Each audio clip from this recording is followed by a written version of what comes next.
Eu quero que a sociedade entenda, quem estiver pensando que eu tenho a ver com isso, que tire isso da cabeça, que eu jamais teria coragem de fazer isso com a sociedade e que meu sonho é ser carreteiro, jamais eu teria essa disposição de fazer isso. Porque até então eu tenho no meu quarto um banner da Mafia 040, meu sonho é ser carreteiro.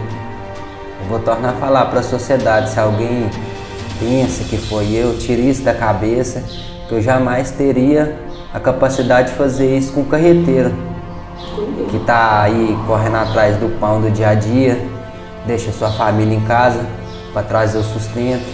Jamais teria coragem de fazer isso com alguém. Eu fiquei sem saber o que estava fazendo lá. Eu senti impressionado, porque eu nunca tinha visto tanta polícia na minha vida. E fiquei sem saber o que estava acontecendo, o porquê que estava lá. Eles malmaram, deixaram eu me acordar por si. Aquela roupa minha é a roupa que eu uso para trabalhar, que eu sou trabalhador rural. Eu uso aquela roupa para poder trabalhar. Você atualmente está trabalhando?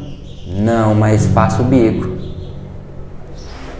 Nos dias dos ataques, principalmente no dia 15, por volta das 17 horas, onde é que você estava? Eu estava na minha casa arrumando uma camandeada de uma bicicleta, que seria vendido, que foi entregue às 19 horas. E eu fui no vizinho meu procurar um remendo com ele emprestado. Ele me prestou o remendo para arrumar a camandeada da bicicleta que eu teria vendido. Inclusive ele foi na minha casa para me ajudar a arrumar a bicicleta. E teve vários vizinhos que passaram, viu eu lá de fora arrumando a bicicleta para ser entregue. Tem a câmera do vizinho que filma lá tudo, que mostra que eu estava lá realmente naquele horário, naquela data. E no caso você saía vendendo essa bicicleta por qual motivo? Para poder comprar coisas para dentro de casa. Que como eu tinha feito uns bicos naqueles dias, o dinheiro que eu peguei eu paguei as contas. Aí eu peguei o dinheiro da bicicleta para comprar algumas coisas para dentro de casa. Que como eu estou desempregado, eu estou fazendo só bico. É o que leva o sustento dentro de casa. Confessei por pressão policial. Eu nunca tinha visto tanta polícia na minha vida e dentro da minha casa. Eu fiquei sem saber. Por isso que eu assumi por pressão policial. Que eu nunca tinha passado aquilo. Eu não sou uma pessoa ruim que a sociedade fala. Que eles estão me julgando. Eu sou uma pessoa boa. Sou trabalhador rural. E não prometo fazer mal a ninguém. Entendi. Você está se sentindo injustiçado? Não, mas sentindo envergonhado pela sociedade. Que a minha consciência que eu não teria feito aquilo e que eu nunca fazeria isso, porque meu sonho é ser carreteiro. Portanto, dentro do meu quarto tem um banner da Mafia 040, que é a dupla de carreteiro. Sim, eu tô com medo, eu fico sem saber, porque tem muita pessoa ainda achando que eu sou culpado. Eu fico assim, meio com medo de dormir. Ontem mesmo, depois que eu cheguei, eu nem dormi com medo. Tranquei a porta cedo. Porque a gente nunca se sabe, né, a maldade das pessoas. Quando você saiu ontem, qual foi o sentimento que você teve? Ah, foi um sentimento, assim, nem sei te explicar. Mas foi uma sensação boa, em saber que eu não poderia estar mais naquele lugar ruim, que eu nunca fui lá dentro, foi a minha primeira vez. O que você vai fazer agora? Provar minha inocência. A Daniela já era minha cliente, né? Já conhecia ela. Assim que Bruno foi preso, ela me ligou, pediu para mim fazer o acompanhamento, me relatou o caso. Doutora, ele está sendo preso por conta disso, disso e disso. Sem maiores informações, até então a gente não sabia, naquelas informações preliminares, o que se deu para chegar até Bruno. Fui conversar com o delegado, doutor Daniel, ele me explicou, doutora, teve uma denúncia anônima. Quando nós chegamos lá, encontramos roupas semelhantes a que foi usada no dia do crime. E por esse motivo a gente efetuou a prisão dele. Beleza. Passada aquele momento ali, aquela hora angustiada que a família estava, todo mundo estava, a gente foi analisar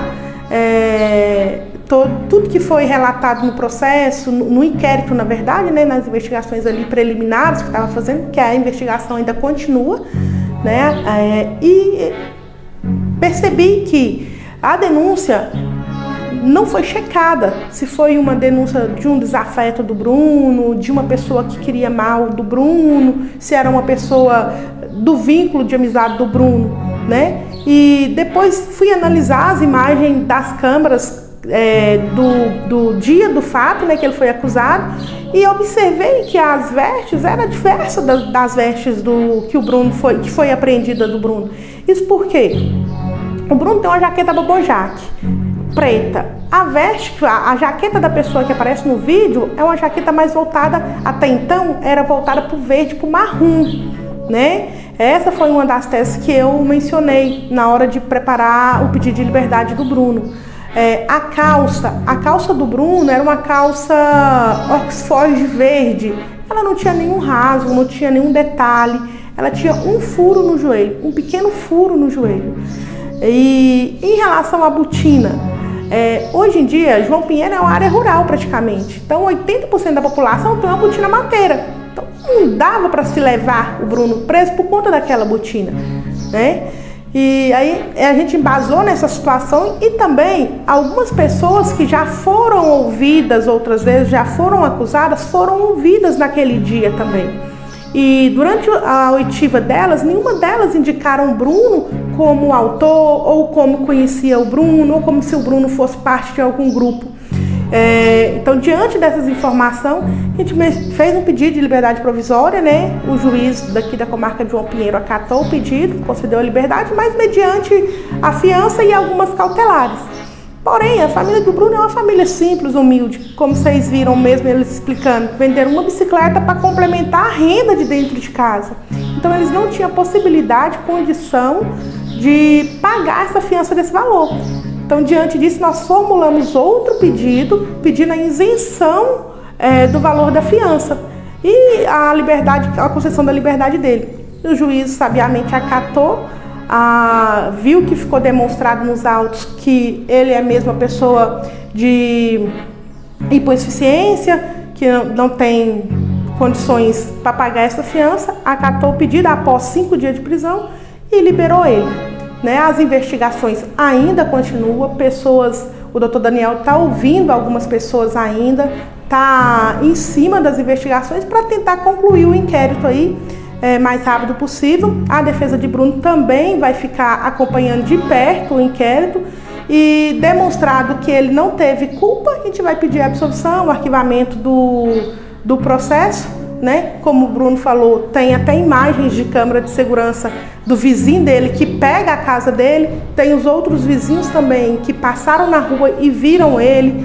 A gente até juntou algumas declarações desses vizinhos nos autos, comprovou realmente que na hora do fato, na hora do crime, ele estava na casa dele, né? E que tinha pessoas que comprovavam isso. E diante disso foi concedida a liberdade. E a gente espera agora que a justiça seja feita. Para mim foi muito difícil, porque o tempo todo eu sabia que meu marido era inocente. Ele jamais cometeria isso na vida dele. Crime algum ele jamais cometeria. Eu falei e falo, quem conhece o Bruno que está exposto na rede social, não sabe o Bruno que eu tenho dentro de casa e que todo mundo conhece, entendeu? Ele não faria isso nunca da vida dele. E para mim foi difícil, porque eu tô desempregada, eu tenho que cuidar dos meus meninos, quem leva o pão de cada dia para dentro de casa é ele, entendeu? E agora como que fica a imagem dele, né? E ele vendeu a bicicleta para suprir as despesas de dentro de casa, né? Ele não cometeria esse crime nunca da vida dele, crime algum, é que nem eu disse. E foi muito difícil para mim, porque me fez muita falta em casa com meus meninos. Eu perdi meu Bolsa Família, nem sei como eu vou fazer. Você transformou a minha geladeira para ajudar, sabe? Com tudo, com advogado e tudo. Porque eu não tenho renda nenhuma. Ele é que faz uns bicos aqui e outros ali para ajudar, entendeu? E para mim foi muito difícil. E o tempo todo eu falo, eu quero justiça para mostrar a inocência dele, porque o Bruno é inocente. Na parte que eu dei entrevista, que eu falei assim, Deus não é pai, ele é padrasto, eu falei até errado, porque eu estava muito nervosa. Porque na verdade Deus ele é pai sim, não é padrasto. E Deus mostra a verdade, não demorou muito, né? Que o Bruno foi preso na sexta, no domingo o verdadeiro autor do crime já apareceu, entendeu? Até que eu falei, eu quero justiça. porque eu quero provar a inocência do meu marido, porque ele é inocente. Sensação de alívio, porque a verdade ela foi mostrada. Porque o tempo todo eu sabia que as vestes eram meu marido e nem era ele. E o tempo todo eu falava, Senhor, mostra a verdade. E não demorou muito que meu esposo foi preso na sexta e no domingo o verdadeiro autor apareceu. Então é Deus mostrando, sabe? Fiquei aliviada assim. Muitas pessoas que comentaram contra ele começou a comentar a favor. E o Bruno, mesmo sendo inocente, tem que pagar 5 mil de fiança para sair de algo que ele não fez. Eu fiquei aliviada. Mas ao mesmo tempo nós temos medo, porque tem muita pessoa ainda que está na dúvida. Ontem mesmo, quando ele saiu, ele queria ficar dentro do guarda-roupa. Cada barulho que eu escutava, nossa, será quem é? Eu falei, calma, Bruno, pode ficar calmo. Ninguém também vai entrar aqui assim não, você não deve, sabe? E mexeu com o psicológico dele, ele vai ter que fazer tratamento psicológico, porque ele nunca passou por isso, sabe? E ele é inocente. Esse Bruno que as pessoas estão massacrando na rede social, não é esse Bruno porque esse aqui é inocente.